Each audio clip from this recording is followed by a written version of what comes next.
nature's beauty dazzled am I, knowing everything calls on you, the Lord Most High. الله الذي يهدينا جميعا، الله الذي نعتز به جميعا. الله الله الله الله الله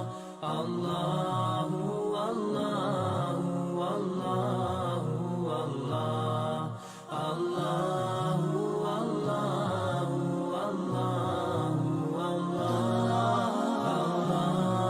الله الله الله रहमतें निछावर करता है तू, बरकतों से दामन भरता है तू.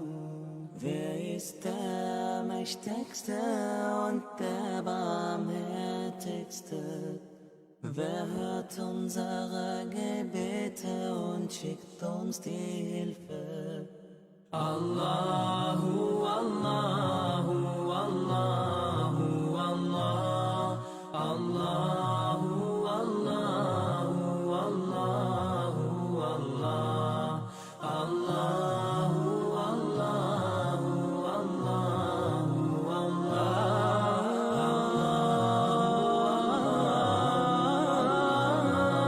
Allahu, Srishti.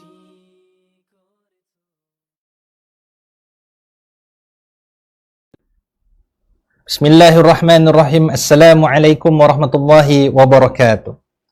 Alhamdulillah rabbil alamin, wassalatu wassalamu ala asyrafil anbiya'i wal mursalin nabiyina Muhammadin wa ala alihi wa sahbihi ajma'in. Rabbi shrah li sadri wa yassir li amri wahlul 'uqdatam min lisani yafqahu qawli, amma ba'du. Alhamdulillah, apa kabar penonton sekalian? Kita bersyukur kepada Allah Subhanahu wa taala dengan setinggi-tinggi kesyukuran kepada Allah Subhanahu wa taala kerana Allah telah memberikan kita pelbagai macam nikmat yang tidak terkira banyaknya. Jadi alhamdulillah pada hari ini insya-Allah kita berjumpa sekali lagi yang di mana kita nak membincangkan topik sempena Hari Kebangsaan. Okey, topik sempena Hari Kebangsaan. Hari Kebangsaan tak lama lagi lah Hari Kebangsaan. Jadi sebelum saya nak mulakan topik perbincangan kita pada hari ini, saya nak mengalu-alukan kepada para penonton sekalian agar kita memberikan sokongan daripada sudut keuangan lah kepada dana Masjid Al-Istiqamah dengan memberikan sokongan dengan membeli kupon amal ANELS daripada Masjid Al-Istiqamah. Okay, yang di mana juga boleh kita menikmati juadah ayam amal ANELS ini pada Hari Kebangsaan nantilah bersama dengan keluarga kita. Di samping itu kita meraih pahala insya-Allah. Jadi pada hari ini sempena Hari Kebangsaan, kita nak bincangkan tentang resmi padi. Pepatah Melayu ada mengatakan ikut resmi padi semakin meninggi semakin berisi.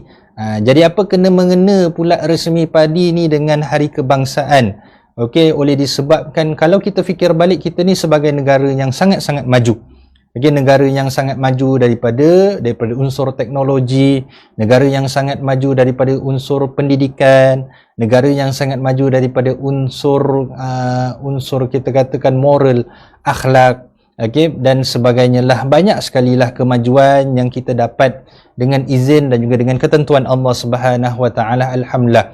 Jadi alhamdulillah juga kalau kita fikirkan juga dengan kemajuan kita ini, dengan ilmu kita yang banyak, dengan pangkat kita yang tinggi ini, sewajarnya kita mengikutlah tunjuk ajar ataupun tunjuk tauladan daripada pepatah Melayu yang mengatakan ikut resmi padi semakin meninggi semakin berisi. Apakah maksud ikut resmi padi ini? Jadi ikut resmi padi ini maksudnya semakin berilmu, semakin tinggi pangkat dan kerjaya kita, semakin itulah kita membumi. Itu kita merendahkan diri kita dengan tidak bermegah, dengan tidak sombong. Jadi ini kata-kata pepatah ini juga selaras dengan ajaran Islam untuk kita membentuk kepribadian kita sebagai orang Islam. Untuk kita membentuk kepribadian kita sebagai orang Islam, hendaklah kita ada ciri-ciri ini, iaitu tawaduk, rendah diri. iaitu tidak bermegahan, tidak sombong. Okey, dan juga kita mengeluarkan kata-kata yang selamat. Jadi inilah yang di mana kita nak bincangkan tentang resmi padi. Jadi ada pepatah yang mana pepatah ini ada sambungannya, iaitu dia kata ikut resmi padi, jangan ikut resmi lalang. Jadi padi ni dia semakin tinggi, semakin berisi, dia semakin tunduk. Manakala lalang ni dia semakin tinggi, dia semakin menjulang, semakin mendabik lah. Dan juga tidak ada isinya. Jadi itulah sebabnya kita kena ikut resmi padi. Tapi kita jangan salahkan lalang jugalah. Lagi itu pun ciptaan Allah Subhanahu Wa Taala, ini hanya sekadar kata-kata manfaat, kata-kata motivasi lah untuk kita lah. Dan juga tentang resmi padi ini, itu kita perlu menjadi seorang Islam ataupun seorang Muslim yang sangat-sangat produktif jugalah. Lagi kerana padi ini mengeluarkan sesuatu yang bermanfaat, itu produktif untuk orang ramai. Jadi ini di antaranya yang mana saya nak bincangkan pada hari ini, tentang ciri-ciri ibadur rahman. Ciri-ciri ibadur rahman, yang dimaksudkan dengan ibadur rahman, ibad tu adalah hamba-hamba Ar-Rahman, hamba-hamba Allah. Allah tu di antara sifatnya Ar-Rahman, sangat ataupun maha pengasih dan juga penyayang. Okay. Jadi ciri-ciri ibadur rahman ini ada sebutkan juga tentang resmi padi. Kalau tak percaya, kita lihat surah Al-Furqan ayat yang ke-63. Apa yakah yang disebutkan oleh Allah Subhanahu Wa Taala? Allah Subhanahu Wa Taala katakan, wa ibadur rahmanil ladzina yamshuna 'alal ardi hauna wa idza khatabahumul jahiluna qalu salama. Jadi wa ibadur rahman, iaitu dan hamba-hamba Allah yang maha pengasih, yang maha penyayang, adalah orang-orang yang yamshu 'alal ardi, yamshuna 'alal ardi. Jadi itu yamshuna, berjalan, hidup. Bukan saja berjalan, hidup di atas muka bumi ini, hauna, itu dengan cara merendahkan diri ataupun rendah hati, ataupun kita maksudkan dengan kita tunduklah, jangan kita meninggi. Okey. Wa iza khatabahumul jahiluna, dan apabila orang-orang yang jahil, orang-orang yang benci mereka, orang-orang yang hendak menyakiti mereka, orang-orang yang melontarkan kata-kata kesat, kata-kata buruk kepada mereka, okey, qalu salama, katakanlah kata-kata yang selamat, kata-kata yang mengandungi keselamatan. Itu kata-kata yang bukan kata-kata yang kesat. Oleh dikarenakan kalau kita melontarkan kata-kata yang kesat, boleh mendatangkan kegaduhan ataupun boleh mendatangkan perbalahan. Okey, boleh tumbuk menumbuk, malah boleh bunuh-membunuh antara satu dengan yang lain. Maka tidak selamat kata-kata itu.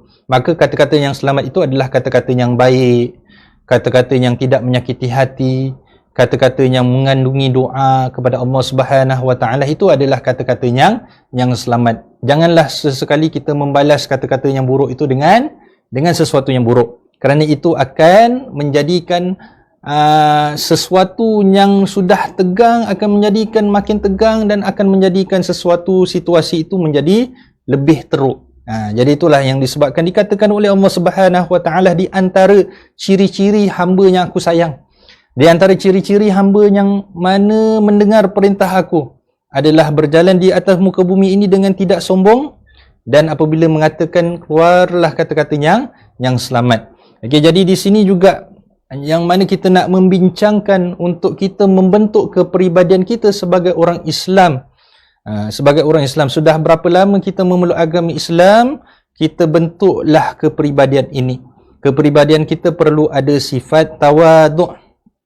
Janganlah kita sombong, bermegah-megah, dan juga ucapkanlah kata-kata yang selamat. InsyaAllah kalau ada tiga-tiga ciri ini, kita akan ikut resmi padi. InsyaAllah kalau ada tiga-tiga ciri ini, kita akan meraih keridaan Allah Subhanahu Wa Taala. Okay, baiklah, yang pertama sekali tentang tawaduk. Tawaduk ni maksud dia apa? Maksud dia rendahkan diri, rendah hati, ataupun orang putih kata humble. Humble, kita membumilah, bukan kita melangit, bukan kita mendabik dada, bukan kita dengan sombong. Jadi tawaduk ni lawan dia adalah sombong. Jadi tawaduk inilah yang kita nak bincangkan. Maksud tawaduk ini, apakah yang dimaksudkan dengan tawaduk? Tawaduk ini adalah menampakkan diri kita ni lebih rendah daripada orang yang ingin mengagungkan kita.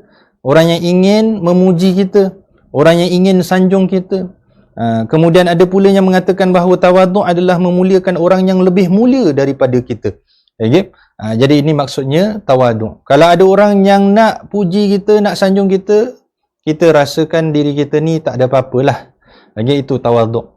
Okay? Kita rasakan dia lagi mulia daripada kita. Okay? Orang yang nak muliakan kita, kita muliakan dia balik. Okay? Jangan kita katakan orang dah puji kita, orang muliakan kita, kita katakan, alah, tell me something I don't know. Katakanlah sesuatu yang aku tak tahulah. Jadi itu bukan ciri-ciri orang yang tawaduk. Okay? Orang yang tawaduk ini adalah orang yang rendah diri, orang yang humble, orang yang membumi, bukan orang yang mendongak. Okay? Jadi ini adalah tawaduk. Jadi ada satu nasihat yang di mana nasihat Imam Al-Hasan Al-Basri rahimahullah.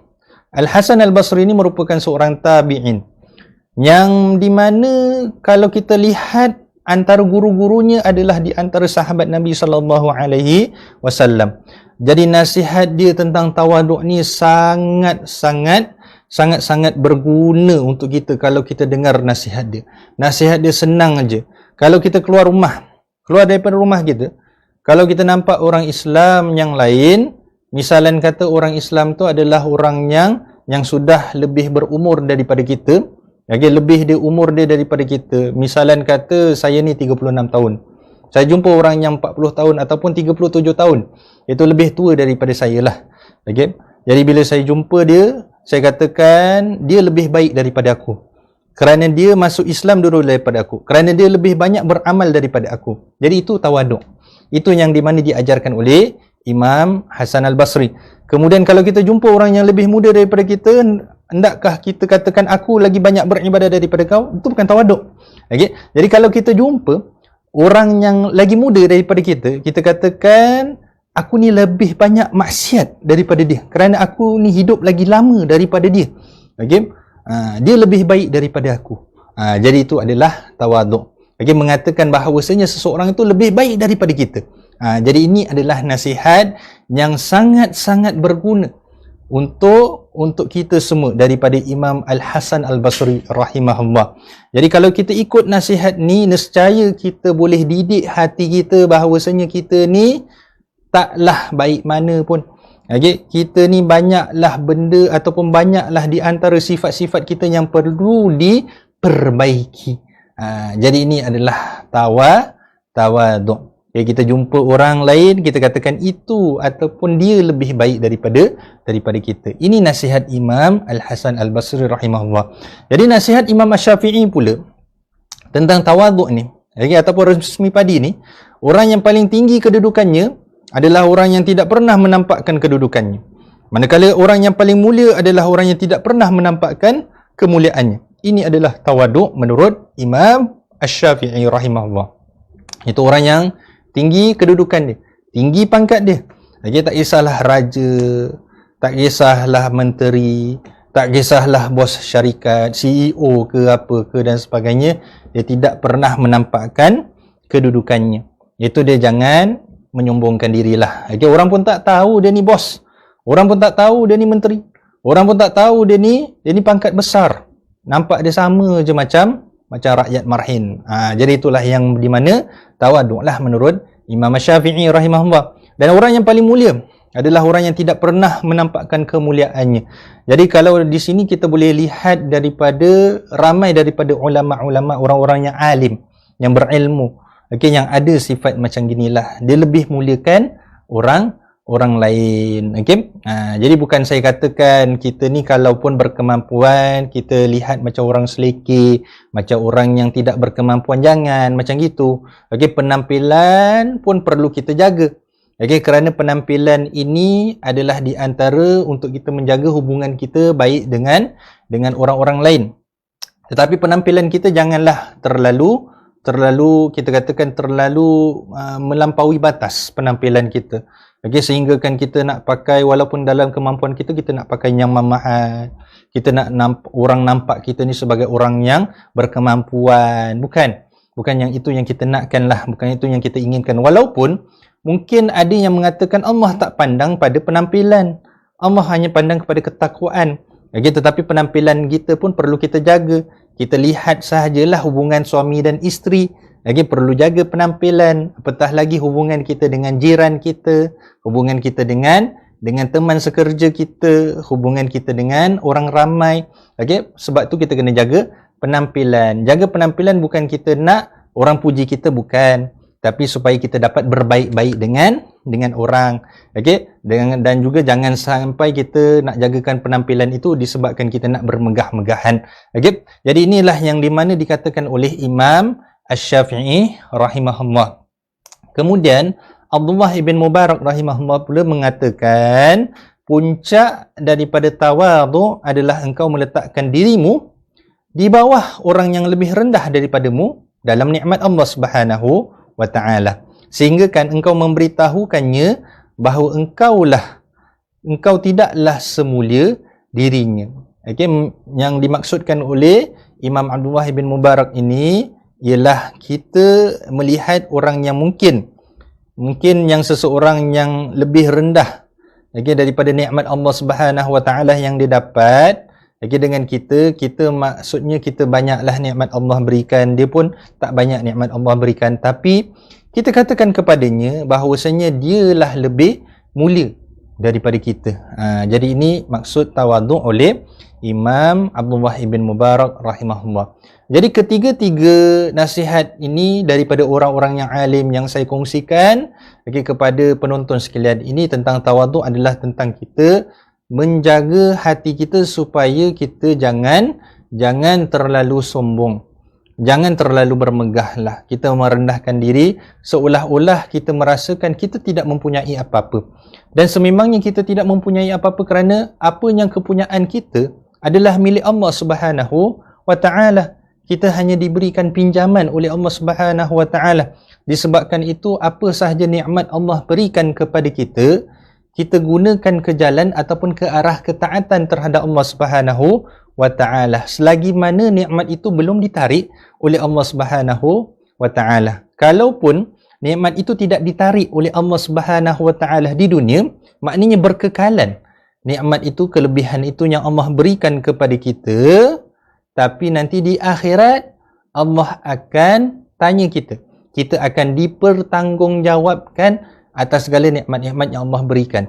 Okey, jadi disebabkan itu gunalah nikmat yang Allah berikan itu ke jalan Allah, dan janganlah kita rasa kita ni kaya ataupun kita ni lebih mulia daripada orang lain. Jadi ini adalah sifat tawaduk. Inilah resmi padi yang pertama sekali yang saya nak kongsikan kepada tuan-tuan dan puan-puan sekalian. Kemudian yang kedua, nasihat yang kedua adalah kita hati-hati dalam kata-kata. Kena hati-hati. Disebabkan kita tahulah juga sebab apa? Sebab lidah kita ni paling senang nak buat dosa dan paling senang nak capai pahala. Tentang dosa ni kita jangan cakap lah lidah ni, kita mungkin pernah dengar lidah ni tak bertulang, lidah ni lagi tajam daripada pisau, kalau kena tusuk dekat dalam hati boleh selama-lamanya lukanya kita simpan. Okay, jadi kita tahu tentang apa yang tak baik lidah ni. Tapi ada juga kebaikan lidah ni. Kebaikannya kita berkata yang benar. Kebaikannya kita memuji Allah Subhanahu wa taala. Okay, dengan yang di mana Rasulullah sallallahu alaihi wasallam berkongsikan kepada kita kalimatani khafifatani fil lisan, okay, iaitu saqilatani fil mizan. Itu dua kalimat yang sangat ringan di lidah, lisan kita, tapi sangat berat di mizan, itu timbangan amalan kita. Itu subhanallah wa bihamdihi subhanallahil azim. Itu kalau kita ucapkan kalimat itu akan memberatkan timbangan amalan kita. Sebab itu kita katakan lidah kita ni kalau nak buat baik senang, kalau nak buat benda yang tak baik pun senang. Okay? Jadi kalau yang benda yang tak baik tu kita tak payah nak sebutlah. Tahulah kita apa benda yang tak baik dengan lidah kita. Sebab itu kita yang kedua ni kita kena hati-hati dalam kata-kata. Hati-hati dalam kata-kata ni disebutkan dalam surah Qaf ayat yang ke-18. Apa yang disebutkan oleh Allah Subhanahu wa taala dalam surah Qaf ayat yang ke-18, ma yalfizu min qaulin illa ladaihi raqibun atid. Tiada suatu ucapan pun yang diucapkannya melainkan ada di dekatnya malaikat yang mengawasi, yang selalu hadir. Okey, jadi apa sahaja ucapan yang kita ucapkan, ada sahaja malaikat yang rekod, ada sahaja malaikat yang catat, yang tulis apa kita cakap, apa kita katakan, apa kita ungkapkan. Sebab itulah nanti di akhirat Allah ada bukti.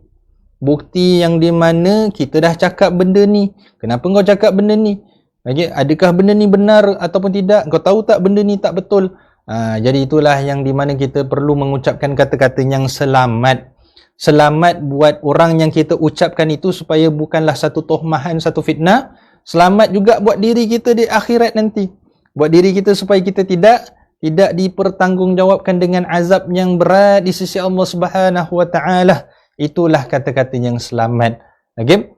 Jadi inilah yang di mana Allah ingatkan, apa jua ucapan kita dicatat, disaksi, diawasi oleh para malaikat. Okey, kemudian dalam satu hadis Nabi SAW, Nabi ada katakan, sesungguhnya ada seorang hamba, itu hamba Allah Subhanahu wa taala lah, yang berbicara dengan sesuatu perkataan yang tidak difikirkan terlebih dahulu bahayanya, sehingga kan membuatnya dilontarkan oleh Allah Subhanahu wa taala ke neraka dengan jarak yang lebih jauh daripada jarak antara timur dan barat. Okey, wal iazubillah, semoga Allah Subhanahu wa taala menyelamatkan kita daripada keadaan sedemikian. Jadi ada seorang hamba ni, okay, itu pada zaman Nabi sallallahu alaihi wasallam, yang mengatakan kepada orang yang selalu melakukan dosa. Okay, dia katakan Allah tak boleh ampunkan dosa dia. Banyak sangat dosa dia buat.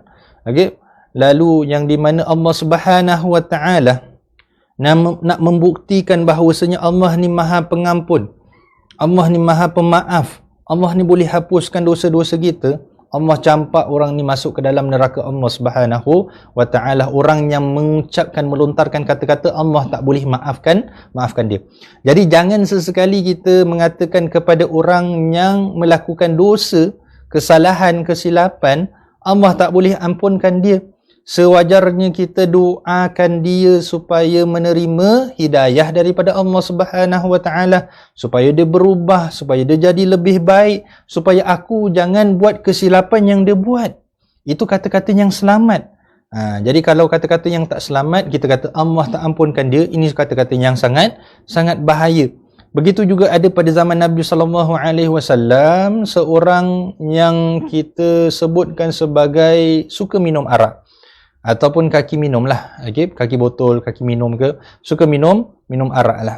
Okay? Dia didapati oleh Nabi SAW selepas pengharaman arak tu, dia didapati oleh Nabi dia minum arak. Lalu Nabi pun menjalankan qisas, iaitu dengan sebatan. Lepas tu dia kena tangkap lagi minum arak, dia kena qisas lagi sebatan. Lepas tu kena tangkap lagi. Kemudian ada sahabat yang mengatakan, dia ni selalu buat salah, selalu buat dosa. Okay? Semoga Allah laknat dia. Jadi Nabi SAW katakan, jangan laknat dia.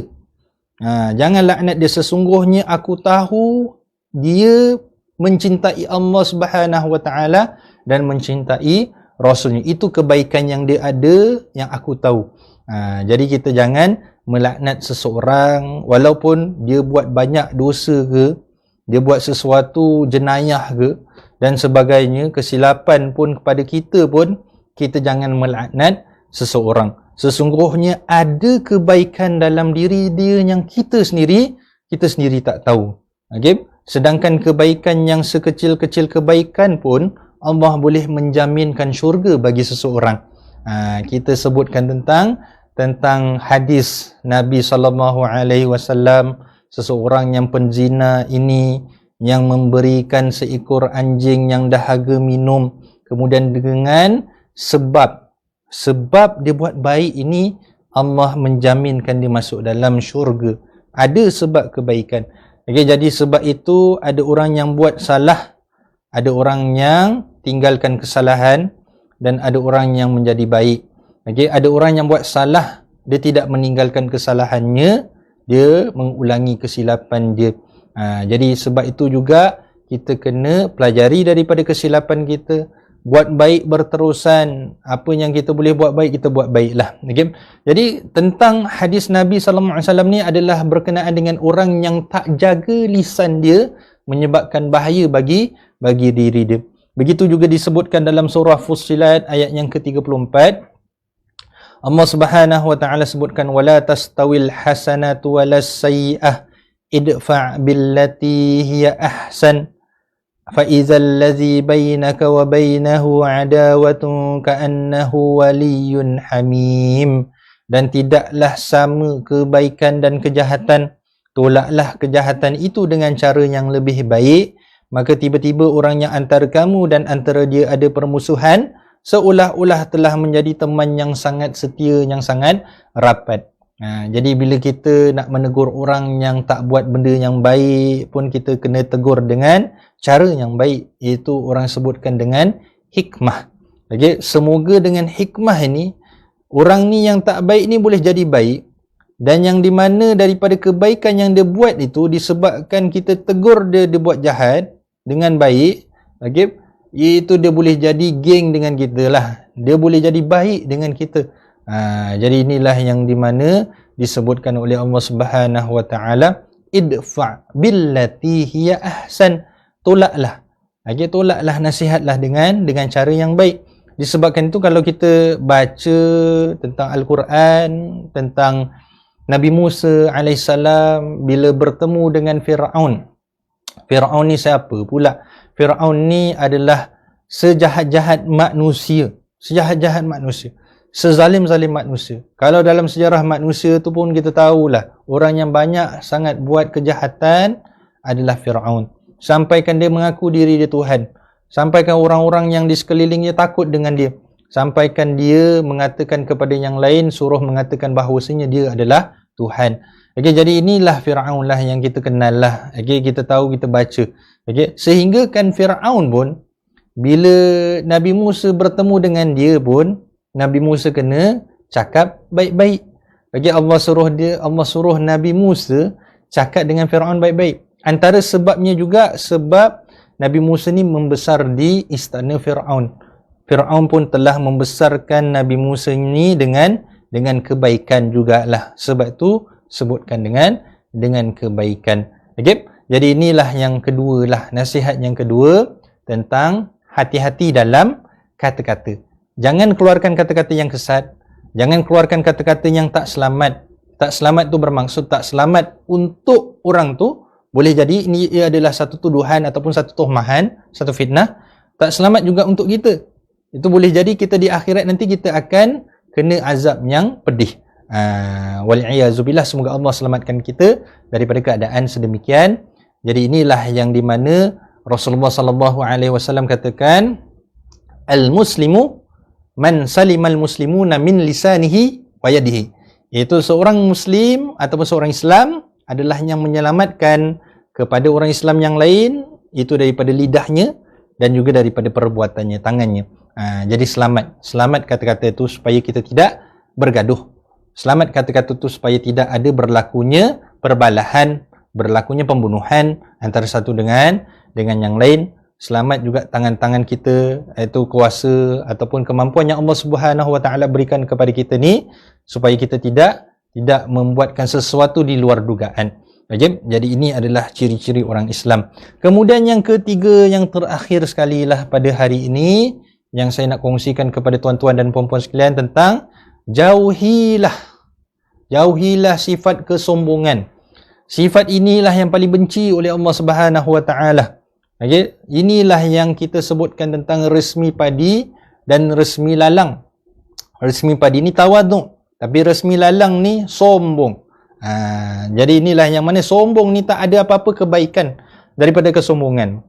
Sombong ni hanya ada keburukan dalam kesombongan. Jadi apa yang kita tahu tentang sombong ni? Sombong ni kalau kita tahulah, kita pun tak payah nak sebut lah, kita tahulah sombong ni apa lah. Sombong ni orang ramai tak suka sombong lah. Tak ada orang yang suka orang yang sombong.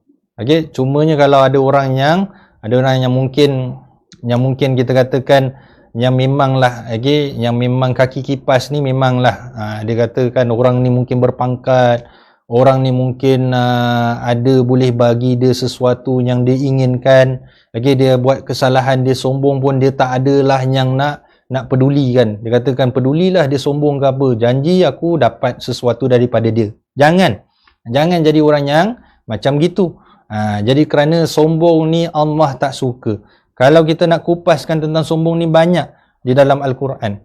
Jadi antaranya dalam surah Luqman ayat yang ke-18, Allah Subhanahu wa taala sebutkan apa tentang sifat sombong ni, wala tusa'ir khaddaka linnas wala tamshi fil ardi maraha innallaha la yuhibbu kulla mukhtalin fakhur.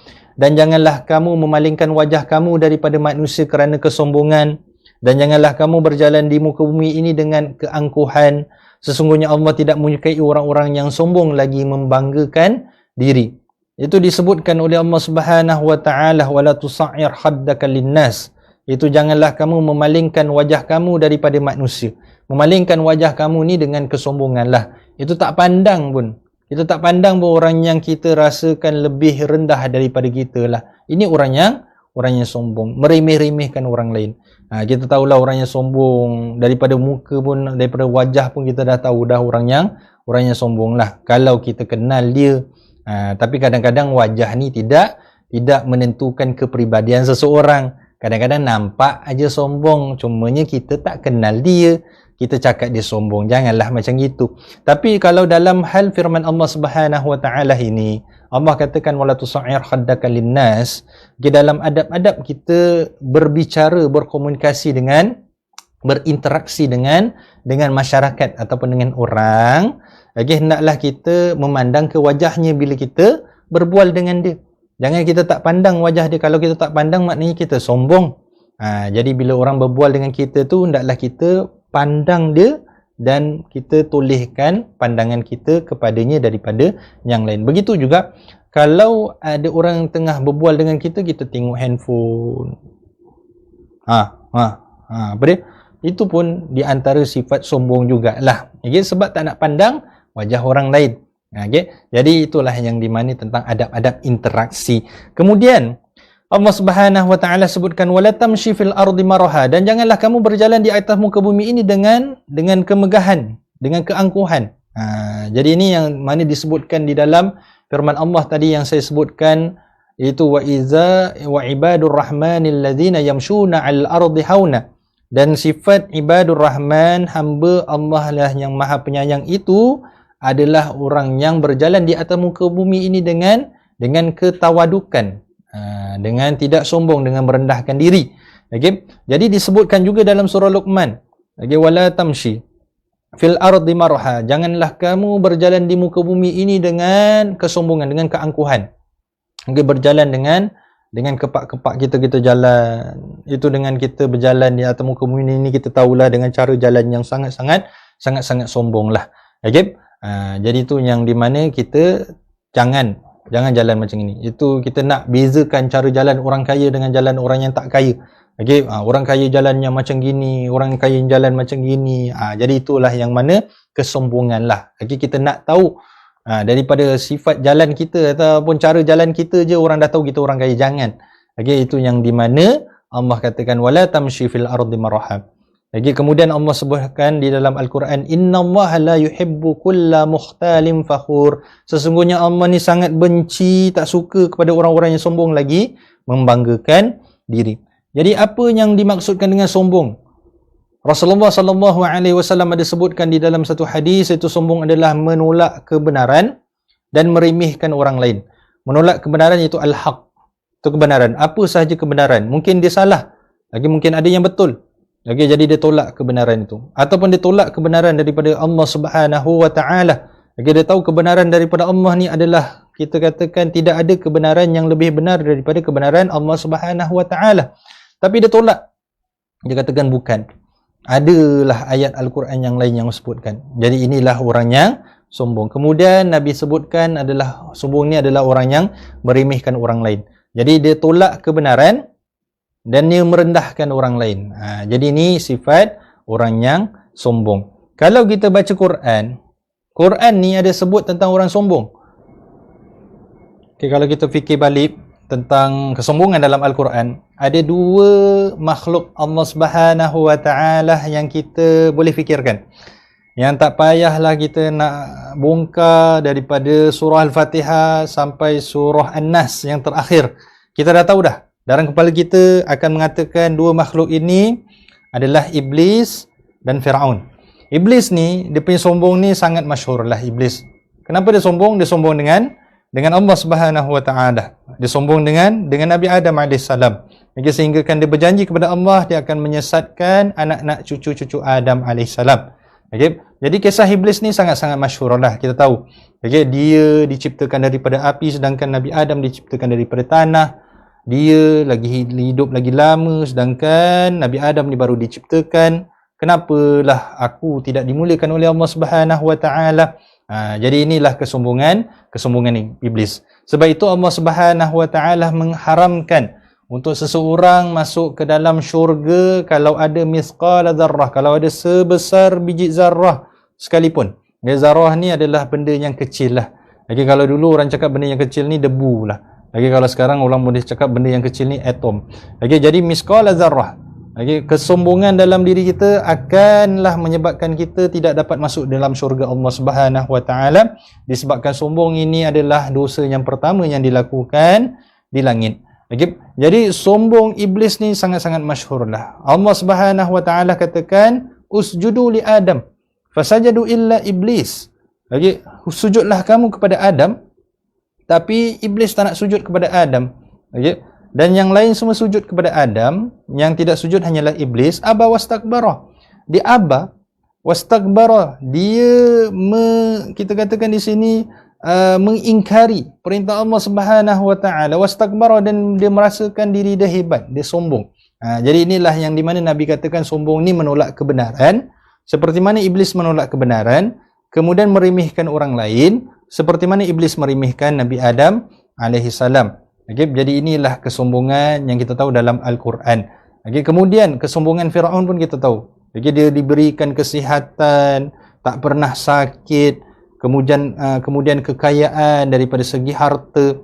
Okay, kemudian dikatakan ana rabbukumul a'la. Jadi inilah sebabnya kita jauhilah sifat orang yang sombong kerana sangat-sangat dimurkai oleh Allah Subhanahu wa taala. Semoga Allah menyelamatkan kita daripada sifat ini. Kemudian disebutkan di dalam satu hadis, ini hadis Anas saya rasakan, man humani la yashba'an, talibu ilmin wa talibu dunya. Dua orang yang ataupun dua golongan yang tak pernah rasa puas.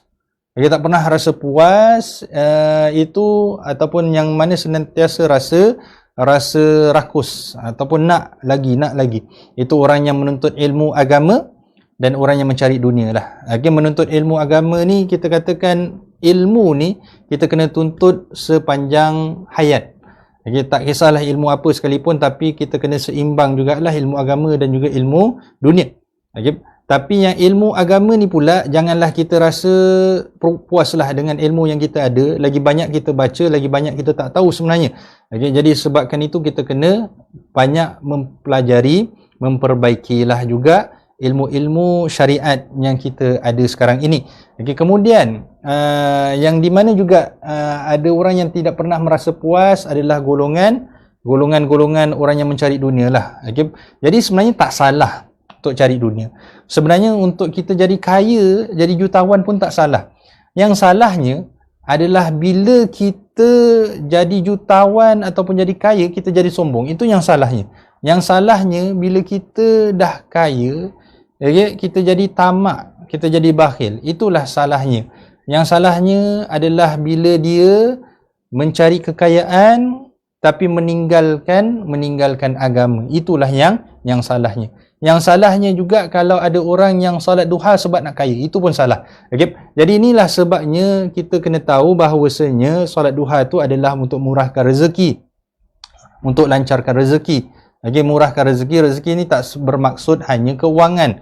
Kita takut-takut kita kalau misalan aja kata kita ni berniaga, kemudian satu hari itu kita tak lakukan solat duha. Hari-hari kita buat solat duha, tak pernah miss, tak pernah tinggal, perniagaan kita untung. Kemudian satu hari itu kita tak solat duha, kita punya niaga pun tak untung, kita salahkan diri kita tak lakukan solat duha. Jadi itu kita dah anggap macam solat duha tu pula macam tangkal. Tak boleh.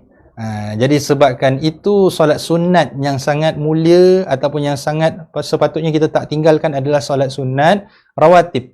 Solat duha ni tak salah, sebenarnya tak salah. Lagi memang dia murahkan rezeki, tapi rezeki tu banyak, kita rasa tenang, kita rasa senang, kita ada kebahagiaan, kita ada masa lapang untuk beribadat. Okay, jadi itu yang mana rezeki. Jadi rezeki ni datang daripada arah yang tidak disangka-sangkakan. Okay, jadi inilah yang mana dua golongan yang tak pernah rasa puas. Golongan yang cari ilmu, saya juga ada kenalan-kenalan yang mana belajar lagi. Tak semestinya kita nak menuntut ilmu di Menara Gading sampai ke peringkat master, sampai ke peringkat PhD. Lagi kita boleh juga belajar lagi ilmu-ilmu, baca lagi buku ke dan sebagainya mungkin dengan yang lebih senior daripada kita. Jadi itulah yang mana kita kena terus menerus belajarlah. Okay, jangan pernah rasa puas dengan ilmu yang kita ada, rasa sekarang ini cukup. Okay, jadi kalau tentang keduniaan mesti kita kena rasa cukup. Kalau tentang akhirat jangan pernah rasa cukup. Okay. Jadi sabda Nabi SAW tentang kekayaan ni, okay, kalau manusia ni kalau diberikan satu lembah emas, dia tak akan merasa puas. Okay, dia akan cari lagi 2 lembah ataupun 3 lembah untuk menambahkan lagi kekayaan dia. Sehinggalah yang di sini Nabi SAW sebutkan sama sekali tidak akan memenuhi mulutnya selain tanah. Okay, dah tanah masuk dalam mulut, dah tanah yang kita dapat rasa, itu kematian. Bila kita ditanam, baru kita rasa puas. Dan hendaklah kita mempercepatkan taubat kita kepada Allah Subhanahu wa Ta'ala. Okay, jadi janganlah kita terlalu kejarkan kekayaan.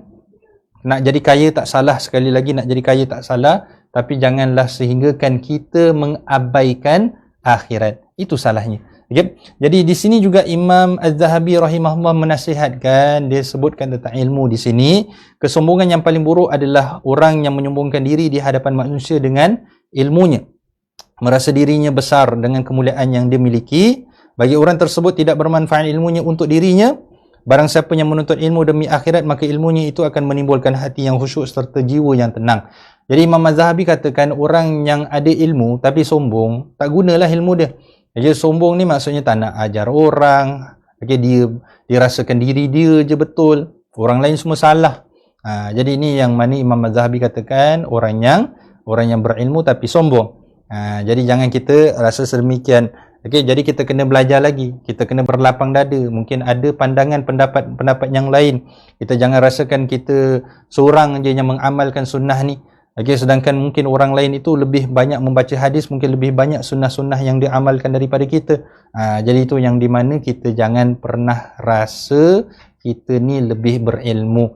Okay, itu sebablah kita, bila kita rasa diri kita ni berilmu, rendahkan diri kita, katakan kita ni tak ada apa-apalah. Tapi jangan sampai benda yang kita tahu, kita jawab tak tahulah sebab kita nak rendahkan diri kita, rendahkan hati kita. Okay, benda yang kritikal, okay, kena jawab. Kalau kita tahu jawab juga. Jangan kita katakan, aku tak tahulah sebabkan aku ni tak adalah pandai sangat lah. Okay? Tapi kita kalau nak tahu tentang kemuliaan seseorang yang berilmu ni, kita lihat kepada susuk akhlak, okay, para ulama, orang-orang yang alim, yang lemah lembut tuturannya, yang selalu merasakan dirinya rendah daripada orang lain. Jadi ini kita dapat lihat daripada akhlak para orang alim. Okay, kalau tak percaya kita bergaullah dengan mereka, kita akan dapat lihatlah ciri-ciri mereka. Tapi kalau ada yang orang yang berilmu, tetapi tidak ada ciri-ciri ini, bermaksud ada sedikit kesombongan juga dalam diri mereka lah. Yang perlu kita mungkin reflect lah diri kita. Bukanlah kita ingin tuhmah ataupun kita ingin melontarkan kata-kata bahawasanya inilah orang yang sombong ni. Inilah yang mana orang yang ginilah, ilmu ada tapi sombong. Tapi bukan yang itu yang kita nakkanlah. Kita kena ingat, lontarkan kata-kata yang selamat. Okay? Jadi walaupun memang jelaslah, okay, kita tahu orang ni mungkin sombong sedikit, tapi jangan kita katakan seolah kata-kata itu yang boleh mendatangkan pergaduhan, perbalahan, elakkan. Okay. Jadi kemudian pula yang terakhir sekali saya nak kongsikan sedikit sebanyak satu hadis Nabi tentang doa supaya kita diberikan akhlak yang mulia. Itu Allahumma hdini, ya Allah mahdini ni bukan hanya doa kunut lah, tapi Allahumma hdini, ya Allah berikanlah aku petunjuk li ahsanil akhlaqi, untuk mendapatkan akhlak yang baik. La yahdi li ahsaniha illa anta. Jadi tidak ada yang dapat memberikan petunjuk untuk mendapatkan akhlak yang terbaik, okay, kecuali engkau ya Allah. Okay, jadi inilah yang mana kita minta, ya Allah, sesungguhnya aku mintalah semoga aku diberikan ilmu yang bermanfaat. Okay, jadi ilmu yang bermanfaat ni, okay, adalah ilmu yang di mana kita dapat, kemudian kita boleh kongsikan, kemudian kita tidak merasakan diri kita ni sombong, okay, kita tidak rasa diri kita ni lebih mulia daripada orang yang lain. Ini ilmu yang bermanfaat. Okay. Dan juga kita mintalah yang di mana hati kita ni hati yang khusyuk juga dalam ibadat kepada Allah Subhanahu wa taala. Jadi bila kita ada ilmu, kita amalkan. Bila kita sudah beramal, kita ikhlaskan kerana Allah Subhanahu wa taala. Jadi kita doa kepada Allah supaya berikan kita akhlak yang mulialah, akhlak yang baik. Okay, kerana pergaulan sesama manusia ni sangat-sangat penting sekali lah. Okay, jadi sempena Hari Kebangsaan, okay, kita katakan di sini, kita reflect balik lah. Okay, kita ni sudah menjadi negara yang maju daripada sudut ekonomi, daripada sudut pendidikan. Okay, jadi di manakah ekonomi dan pendidikan ini membawa kita? Okay, yang di mana kita perlu senantiasa merasakan diri kita ni rendah, tidak mempunyai apa-apa, yang hanya kita ada ni semuanya milik Allah Subhanahu wa taala, semuanya akan dikembalikan kepada Allah Subhanahu wa taala, dan semuanya akan dipersoalkan oleh Allah Subhanahu wa taala apa yang kita gunakan dengan nikmat-nikmat yang Allah Subhanahu wa taala berikan kepada kita. Saya nak minta sangat kepada semua agar memaafkan saya seandainya ada kekurangan dalam penyampaian apa yang saya sampaikan. Seandainya ada kebaikan, itu semuanya datang daripada Allah Subhanahu wa taala, yang mana saya hanya menyampaikan sahaja. Hidayah itu milik Allah Subhanahu wa taala. Kita doakan kebahagiaan untuk kita semua, kita doakan keselamatan untuk kita semua. Aku qauli hadza wa astaghfirullahal azim li wa lakum. Wassalamualaikum warahmatullahi wabarakatuh.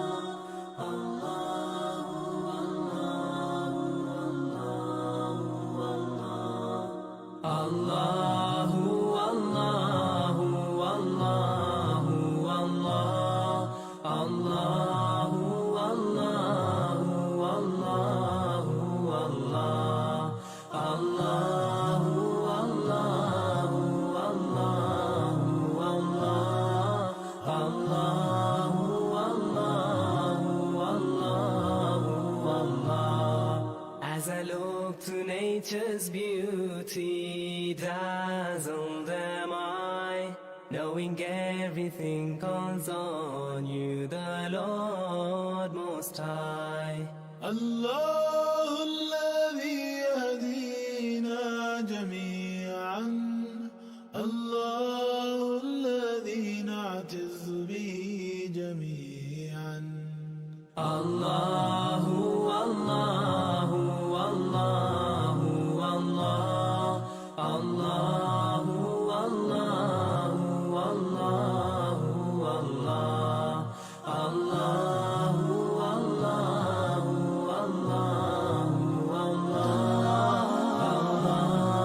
والله والله والله रहमते निछावर करता है तू, बरकतों से दामन भरता है तू। Wer ist der Mächtigste und der Barmherzigste? Wer hört unsere Gebete und schickt uns die Hilfe? Allahu, Allahu, Allahu, Allah, Allah.